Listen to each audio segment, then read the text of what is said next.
আমার দামি বাড়ি নাই, দামি গাড়ি নাই, দামি বিছানা নাই, ওই দামি বিছানার থেকে টেনে টেনে নামাইয়া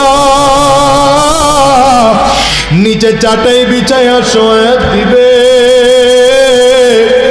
আরে তোমাকে আমাকে একদম পুরাতন চাদর দিয়ে ঢেকে রাখবে। সন্তান এসে চিৎকার করে আব্বা আব্বা বলে ডাকবে, ডাকের সাড়া দিতে পারবো না। পর্দার আড়ালের মা, সন্তান এসে মা বলে ডাকবে, ডাকের সাড়া দিতে পারবো না। ওই কলিজার টুকরা সন্তান ওখানে বসে চিল্লায় আর বলে আব্বু জবান খোলো, জবান খোলে না। আব্বুর জবাব দেওয়ার মতো শক্তি নাই।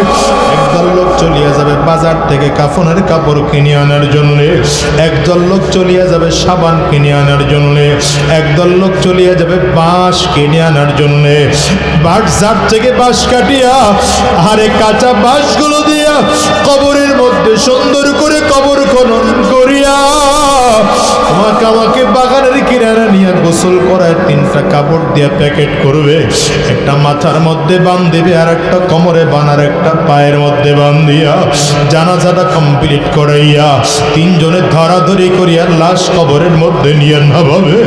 আরে দুনিয়ার যুবক, যদি চোখে পানি না আসে কান্নার বান্দরে মালিকের কাছে মাপ চাও। আরে কবরের মধ্যে লাশটা যখন নামাবে, পায়ের বান খুলে, মাথার বান খুলে, মাজার বান খুলে দেবে।